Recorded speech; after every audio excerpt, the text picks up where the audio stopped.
Hello student, आज हम बात करेंगे परिप्रेक्ष्य नियोजन। परिप्रेक्ष्य नियोजन क्या है? Perspective planning. परिप्रेक्ष्य नियोजन का तात्पर्य है जब किसी भी छोटे या दीर्घ कार्य के लिए हम कोई योजना बनाते हैं, उस योजना के लिए कोई केंद्र बिंदु निर्धारित करते हैं या निर्देशित करते हैं, वो क्या है? परिप्रेक्ष्य नियोजन है। जो परिप्रेक्ष्य नियोजन है इसके अंतर्गत हम अपने जो हम योजना बनाते हैं उसको क्रियान्वित करने के लिए दिशा निर्देशों का निर्माण करते हैं। इन दिशा निर्देशों के आधार पर ही किसी संस्था के उद्देश्यों की, लक्ष्यों की पूर्ति होती है या प्राप्ति होती है। उन उद्देश्यों की प्राप्ति के लिए हम एक दीर्घकालीन योजना बनाते हैं। दीर्घकालीन योजना होने के कारण इसके परिणाम भी हमें दिखाई देते हैं। ये परिणाम, जब ये योजना एक लंबी अवधि तक चलती है तो उसके परिणाम दिखाई देते हैं, उसका फीडबैक मिलना शुरू हो जाता है, प्रारंभ हो जाता है। तो जो परिप्रेक्ष्य नियोजन है वो कितने प्रकार के होते हैं? तो परिप्रेक्ष्य नियोजन के प्रकार, पहला प्रकार है सामरिक नियोजन। सामरिक नियोजन को दीर्घकालिक नियोजन भी कहते हैं क्योंकि जो इसकी अवधि है वो 10 से 20 वर्ष की होती है, इसलिए इसे दीर्घकालिक नियोजन भी कहते हैं।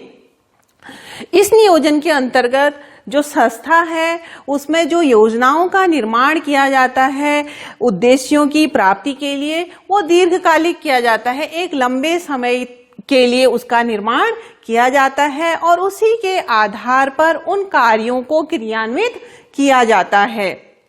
तो वो क्रियान्वयन की जो प्रक्रिया है वो क्या कहलाएगा? सामरिक नियोजन कहलाएगा। दूसरा है अल्पकालीन नियोजन।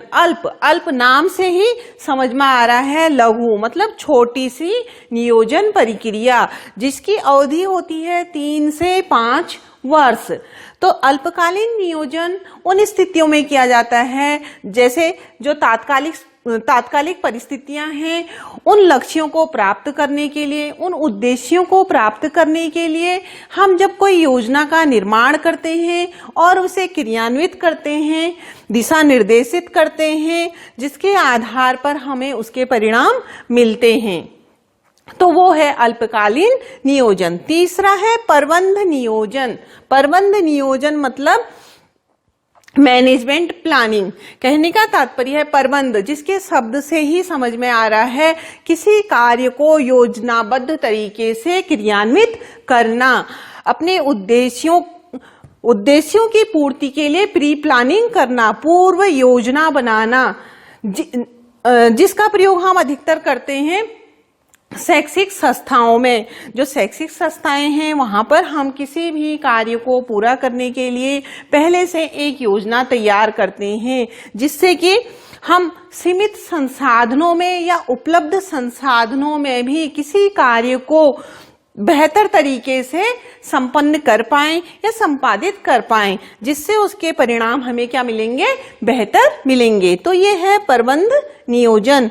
चौथा है आधार स्तर नियोजन। आधार स्तर मतलब कुछ आधार के स्तर हम क्या करते हैं? निश्चित करते हैं किन किन आधारों पर हमें नियोजन करना है या योजना बनानी है। तो जैसे राष्ट्रीय आधार पर, राजकीय आधार पर, ब्लॉक स्तर पर तो हम क्या करते हैं? योजनाओं का निर्माण करते हैं। हम ये आकलन करते हैं कि जो राजकीय क्षेत्र है या राष्ट्रीय क्षेत्र है या ब्लॉक स्तर है, वहां पर क्या क्या सुविधाएं हैं, क्या क्या विशेषताएं हैं, क्या क्या समस्याएं हैं, उनके आधार पर ही हम एक योजना तैयार करते हैं और उस योजना को क्रियान्वित करने के लिए कुछ दिशा निर्देशों का पालन करते हैं, जिसके आधार पर हमें उस योजना से संबंधित परिणाम प्राप्त होते हैं।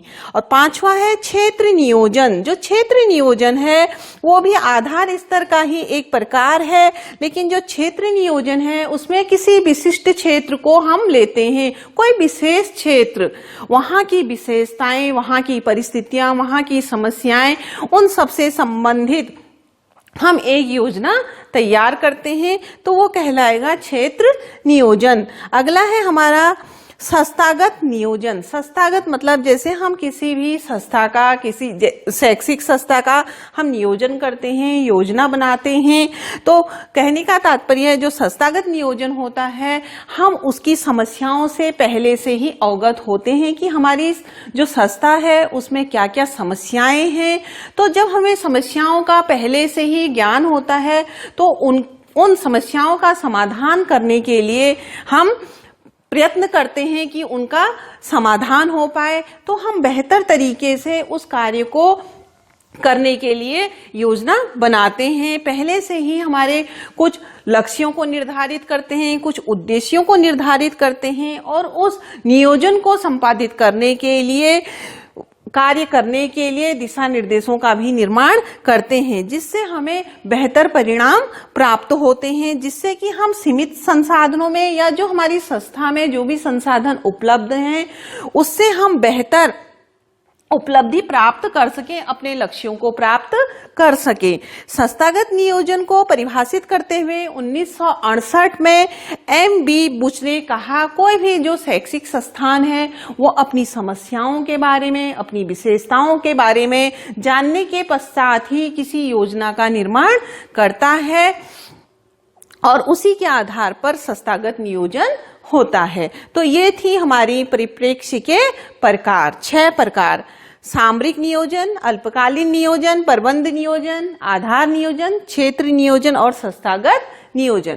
अब हम बात करेंगे संस्थागत नियोजन के लाभ। संस्थागत नियोजन के क्या क्या लाभ होते हैं? तो पहला लाभ है आवश्यकता आधारित। जो कोई भी संस्था है वो आवश्यकता पर आधारित होती है, न कि अनुदान पर। कोई भी संस्था है वहां पर उसे किन किन चीजों की आवश्यकता है या कौन सी ऐसी समस्याएं हैं जिसे उसे अपनी संस्था से दूर करना है, तो उसके आधार पर वो एक योजना तैयार करती है अपने लक्ष्यों को प्राप्त करने के लिए, न कि अनुदान से संबंधित होती है। दूसरा है संसाधनों का अनुकूलित उपयोग।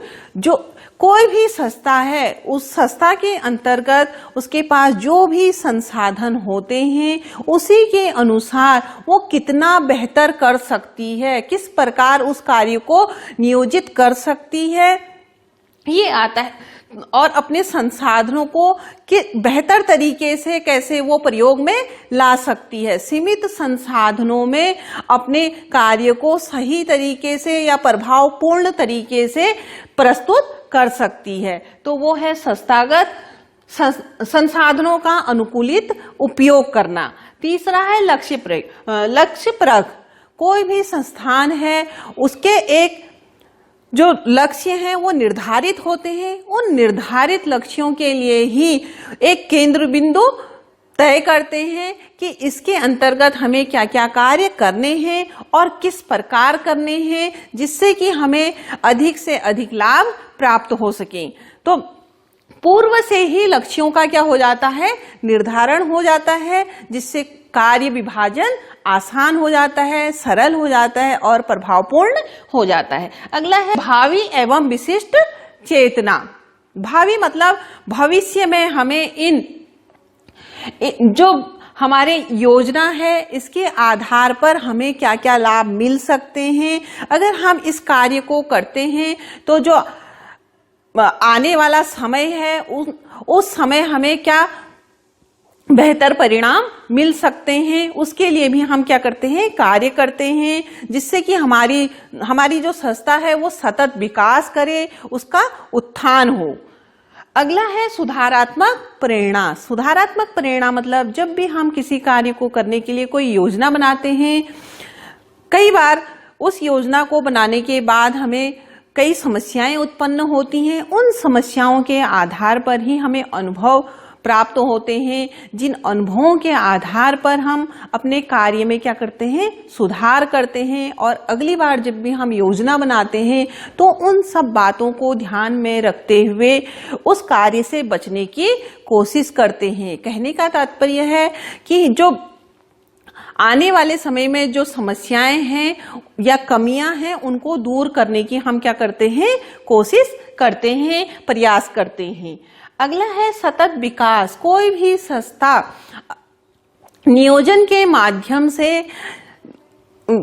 के माध्यम से उस संस्था का सतत विकास करने में अपनी भूमिका निभाती है, जिससे कि वो निरंतर प्रगति करते रहे। तो ये था परिप्रेक्ष्य नियोजन। परिप्रेक्ष्य नियोजन का अर्थ, प्रकार और संस्थागत नियोजन के लाभ।